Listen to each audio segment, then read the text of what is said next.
El tan esperado regreso de BTS que incluyó su primera presentación en vivo después de 4 años y también las múltiples victorias al Oscar que tuvieron las K-Pop Demon Hunters. Estos nos parecen los pretextos perfectos para que hoy hablemos del fenómeno que es la cultura coreana. Esto es en Trending.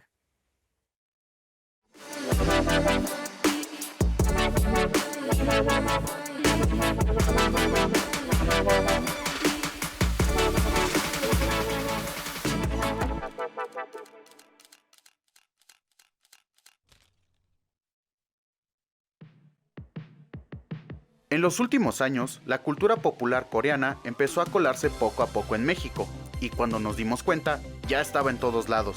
Hablamos de música, comida, series y formas de vestir. Sin embargo, esta ola cultural no salió de la nada. Este fenómeno comenzó en nuestro país en 2002, con la transmisión de Escalera al Cielo. Este K-drama marcó el primer acercamiento de muchas personas a las producciones surcoreanas, que resultan adictivas por la construcción romántica y sensible de sus personajes en compañía de una buena calidad de fotografía que genera una experiencia inmersiva. Sin embargo, fue hasta 2010 cuando el fenómeno cobró mayor fuerza con la expansión del K-pop. Tiempo después, plataformas como YouTube ayudaron a que grupos de música coreana como Psy, con la canción Gangnam Style, pusieran este género musical en el mapa mundial. De ahí siguieron bandas juveniles como BTS o Blackpink, que combinan hip hop, electrónica y elementos visuales coloridos, la fórmula perfecta para que México sea parte del fandom global. Pero este fenómeno no se quedó solo en la música o las series. La comida tradicional de Corea se ha viralizado a través de redes sociales como TikTok. Incluso ya hay diversos restaurantes en la Ciudad de México donde se pueden disfrutar platillos como el ramen, kimchi y su clásico pollo frito. Nosotros, los jóvenes, somos el sector de la población que más ha adaptado esta cultura a la vida cotidiana, encontrando la manera de hacerla nuestra y compartirla.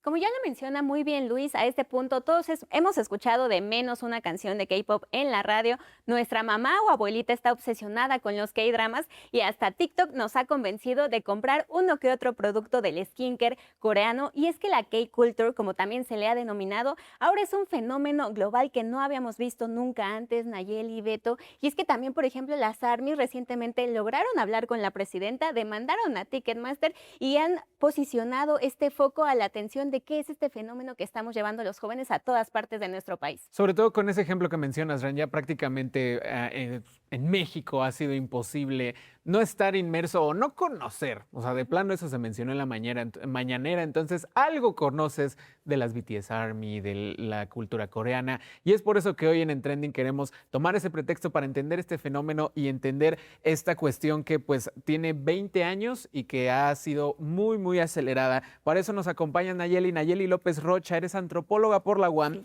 con doctorado en estudios coreanos por la Universidad de Hanyang, allá en Seúl, y también investigadora del programa universitario de estudios de Asia, África y Oceanía, por supuesto, de nuestra universidad. Nayeli, bienvenida, qué gusto que podemos platicar contigo de toda esta complejidad, ¿no? Que es la cultura coreana.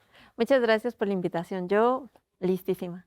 Algo que revisábamos, Nayeli, era esta parte, por ejemplo, de que para México es muy común la conexión con Estados Unidos porque aparte de ser nuestro vecino, pues su producción de Hollywood, de música, es de todo el mundo, ¿no? Entonces, ¿cómo es que ha sido tan sencillo con Estados Unidos, pero entonces aparecen coreanos solamente desde otro continente, desde este lado oriental, sino también logrando insertarse en un país como México con una conexión tan cercana con el inglés y también con el vecino del norte?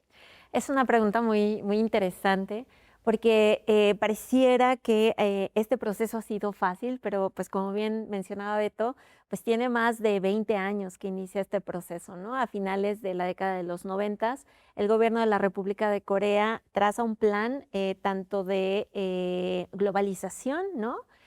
Para muchos otros productos coreanos, pero también lanza una política cultural que va a transformar la forma en la que ellos estaban viendo su propia cultura y su propia producción cultural. A partir de ello, y muy de la mano con el proceso de apertura de sus mercados, piensan qué otros espacios, qué otras herramientas podrían tener para poder incentivar el desarrollo económico que pues acababan de pasar por una crisis en el 97 y que para ellos es importante ver qué otros mercados pues podrían ser productivos, ¿no? Ellos piensan en la cultura, inspirados obviamente en estos mismos procesos estadounidenses, también en Japón, y ellos se dan cuenta de que para la cultura o para hacer productos culturales, pues tienen todo, es decir, no necesitan importar insumos de materiales como sí lo necesitan para otros productos, ya que lo único que necesitas para una industria cultural es creatividad. Claro. Entonces, al tener una población vasta, ¿no? Y los recursos humanos ya preparados, ¿no? Que pues habían salido de un periodo de colonia, el crecimiento económico acelerado, pero también el desarrollo en términos de educación, ya tenían, digamos, ese capital preparado para entonces lanzar una industria cultural que de inicio va hacia China y hacia Japón con la idea de que con ellos van a tener más similitudes culturales, también trazas históricas similares, y que probablemente bajo esta idea esos productos van a ser aceptados en estos países. De inicio jamás se plantean que esta industria llegue, por ejemplo, a espacios como el latinoamericano, a Europa, a África, a Medio Oriente. El foco era Asia, probablemente el sureste asiático sí estaba contemplado, pero no lo vieron tan grande de inicio. Y es que parte de, como nos dices, ¿no? O sea, tal vez esta proyección no era tan grande porque, pues muchas veces una limitante, hablando por ejemplo específicamente de lo que es la música, tú ves una película, ves una serie, puedes escoger doblarla a tu idioma o subtitularla, exactamente, ¿no? Pero la música, pues usualmente tiene que ser pues, en el idioma original. Sí, incluso hay un meme, Beto, de no sabes si estás cantando en coreano o invocando un demonio en tu cuarto. Digo, la intención está, Claro, ¿no? Pero... ¿no? Y por ejemplo, nosotros en México, pues bueno, la dominación, la predominación cultural de Estados Unidos, pues nos enseñan inglés desde la primaria, demás, ¿no? Pero coreano es algo pues, sumamente lejano. Entonces, ¿cómo este elemento también representó, pues, no sé si una adversidad o un elemento adicional, Nayeli, a pues este boom que ha tenido la cultura coreana, particularmente la música, donde no puedes doblar una canción, o sea, la puedes leer ya después traducida, pero pues interpretarla, como dice Ren, no sabes lo que estás diciendo en la mayoría de los casos, ¿no? O sea, ¿cómo también fue esto un elemento? Este proceso se da paulatinamente. De inicio, las canciones del género pop estaban cantadas totalmente en coreano. De a poco y más o menos en la apertura, ¿no? con otros mercados, con otros espacios, también las agencias que son las que producen esta música van pensando en meter coros o estribillos en otros idiomas. Una de las características de los grupos de K-pop es que los entrenan en diferentes idiomas, sobre todo para los mercados a los que van a llegar, porque es la manera en la que el K-pop ha encontrado esta forma de adaptarse para entrar, ¿no? hacia otras sociedades. Entonces hay letras donde de repente todo está en coreano y a lo mejor las fanáticas pueden cantar porque suelen romanizar las letras, ¿no? Entonces repiten quizás sin saber a fondo lo que se está diciendo. Pero está ese estribillo en inglés o en español, ¿no? Por ejemplo. Entonces, eso ha hecho que es una estrategia, obviamente, de mercado, donde estos grupos apuntan a los públicos a los que quieren llegar y entonces, dependiendo del lugar, pues van adaptando estas canciones, como el caso de Super Junior, ¿no? Que reinterpretó esta canción de Luis Miguel de Ahora te puedes marchar, o otros grupos como BTS, ¿no? Que han ido metiendo coros muy particulares para llegar al público no solamente mexicano, sino de América Latina, ¿no? Claro. ¿Cuáles son algunas de estas características también que los hacen como tan identificables? Porque también, si estás un poco dentro de la cultura asiática, Beto, de pronto es normal que también te gusten los doramas, que esos vienen de Japón, pero cuando los ves enseguida notas cuál es de Japón y cuál es de Corea. Y siento que tienen como una industria muy estandarizada en la creación de sus contenidos. Parece que tienen un manual que abren para punto 1 al 16, cómo tiene que verse y cómo tiene que incluso sentirse. Entonces, ¿cuáles son algunas de estas características que podemos encontrar en el K-pop y los K-dramas que nos permiten también identificarlos y pues también tener esta afición a ellos? Sí, René, es bien interesante porque aquí nos tenemos que poner a pensar en las narrativas que nos vende la industria cultural coreana, ¿no? Porque las narrativas aplican tanto al K-pop como a los doramas o incluso hasta las películas, ¿no? Ujú. Entonces, estas narrativas generalmente nos hablan de un proceso de superación personal, ¿no? De un proceso de superación donde a partir del esfuerzo, ¿no? Que en coreano es una palabra clave en el contexto de la sociedad actual, o sea, todo es 열심히 하세요, 열심히 하세요, quiere decir hazlo con esfuerzo, hazlo con ahínco, ¿no?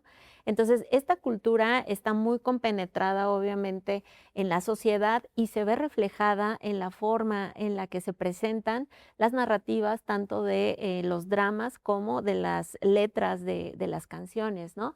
Donde dicen, échale ganas, tú puedes, si yo pude, ¿no? Porque ahí los idols son como ese ejemplo de esa narrativa. Es decir, sí sucede, yo así empecé, lo hice con mucho esfuerzo, no me rendí, creí en mí, lo quise hacer y lo pude hacer, ¿no? Entonces, este reflejo obviamente va a ser muy inspiracional para los jóvenes y va a tener como esos códigos identitarios, sobre todo en las juventudes, no solamente de México, sino de todos los países a los que llegan, ¿no? Sí, ¿no? Y es que justamente también responde tal vez a una manifestación distinta de pues un entretenimiento estadounidense, pero con elementos de otra cultura, ¿no? Y eso también lo que nos ha hecho sentir tal vez más cercanos, pero al final de cuentas es diferente. Nayeli, Ren, es momento de que nosotros hagamos una pausa, pero regresamos para seguir hablando sobre todo cómo es que se dio una evolución de que antes era un estigma que te gustaban cosas de Corea y hoy pues es parte total de lo más popular en la cultura pop. Ya volvemos.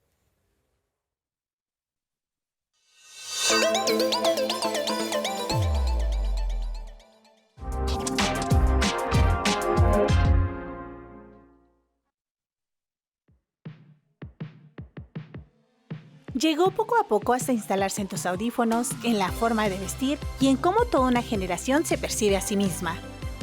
Así es el Hallyu, la ola coreana que hoy ha dejado de ser solo entretenimiento para convertirse en una forma de conexión, de expresión y sobre todo de construcción de identidad.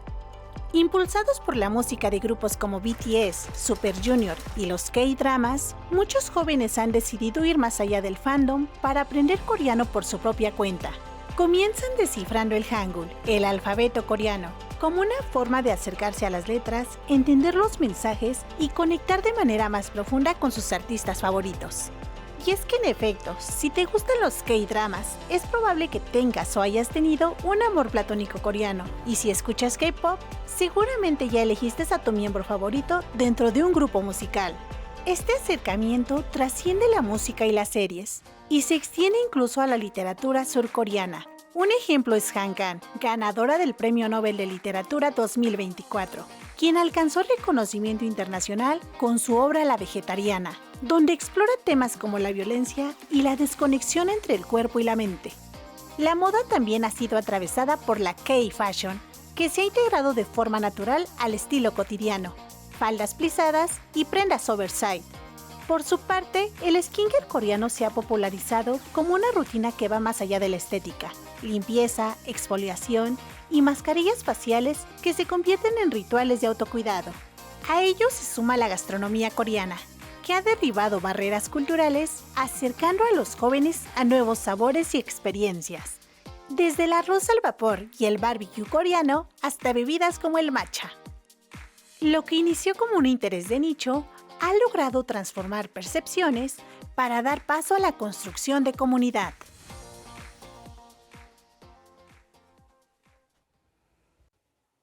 Un gran resumen el que nos comparte Sai, quien es parte del equipo de En Trending, y ella estaba muy deseosa de hacer este programa porque ha estado en la cultura coreana desde la primera generación, que es este momento en el que llega a México, también con grupos muy importantes como Super Junior, EXO, y que a los jóvenes nos ha ido encontrando a lo largo del camino. Yo les puedo compartir que yo me sumé a partir como de lo que se denomina la quinta generación, que ya es con la entrada de K-dramas, por ejemplo, a través de la plataforma de Netflix, con uno que es muy odiado y muy querido entre la comunidad, que es Love Alarm.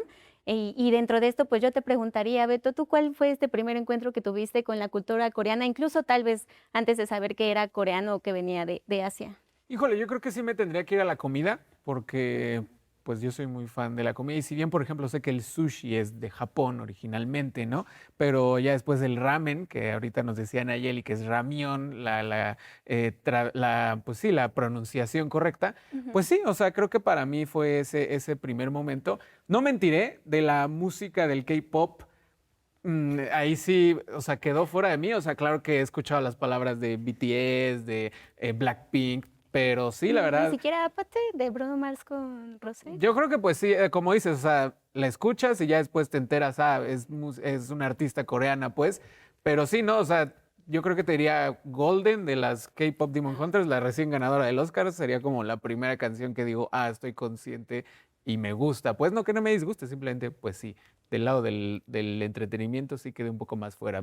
Yo entré un poco más por el lado de la comida, como decías ahí. Y que ya está también aquí en nuestro país, porque hace unos momentos nos compartías, Nayeli, que cuando tú te fuiste a Corea fue hace más de 20 años y para ese momento pues era un planeta completamente aparte. Entonces, estando allá, ¿cuál fue como esta primera conexión que tuviste ya en el país que te gustó, que incluso hoy en día lo sigues consumiendo?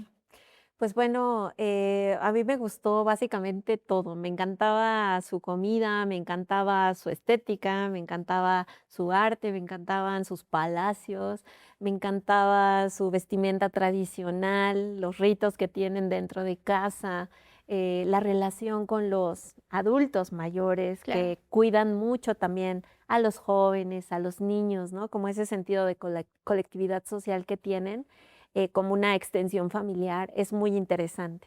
Sí, al Sí. final de cuentas, pues o sea, no dejan de ser culturas absolutamente distintas, Sí, no muy solo desde antiguas. la latinidad, desde la occidentalidad, o sea, es algo que pues sí no conocemos, ¿no? O sea, nos queda muy lejano. Y que hace muchísimo tiempo todavía era más lejano, Beto, porque algo que también nos compartías y hablábamos aquí en el programa era como este estigma que existía para las niñas, principalmente porque el público siempre ha sido mayoritariamente de mujeres que disfrutaban del K-pop. Entonces, ¿cómo ha sido este momento en el que ya nos mencionabas, Ai, que llega la cultura coreana a México y estos primeros encuentros a este momento en el que ya podemos encontrar los productos tan fácil como en una plaza comercial de aquí de la esquina, pero que siempre han estado marcadas, incluso hasta ahora, un poco por un estigma? Sí, de hecho es algo que se sabe, ¿no? Dentro de quienes consumen este tipo de música.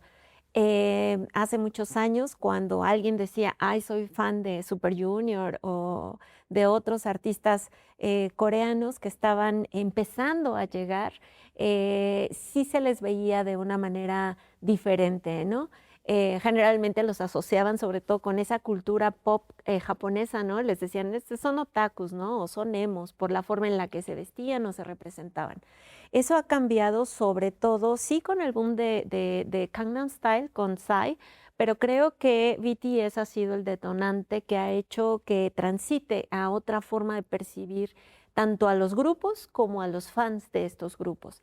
De inicio, digamos que esas primeras generaciones fueron chicas que oscilaban entre la universidad y, no sé, quizá unos 35, 40 años, ¿no? Las que se hicieron fans, y había otras más jóvenes que empezaron también a hacer todos esos fan clubs que luego entonces se van a transformar en lo que hoy conocemos como ARMY, ¿no? Sí. Y van a ser el músculo, literal, el músculo de estos grupos que no tendrían esa capacidad de dispersión si no fuera gracias a todo el trabajo que las fans hacen, no solamente en términos colectivos, sino también al interior de sus familias, ¿no?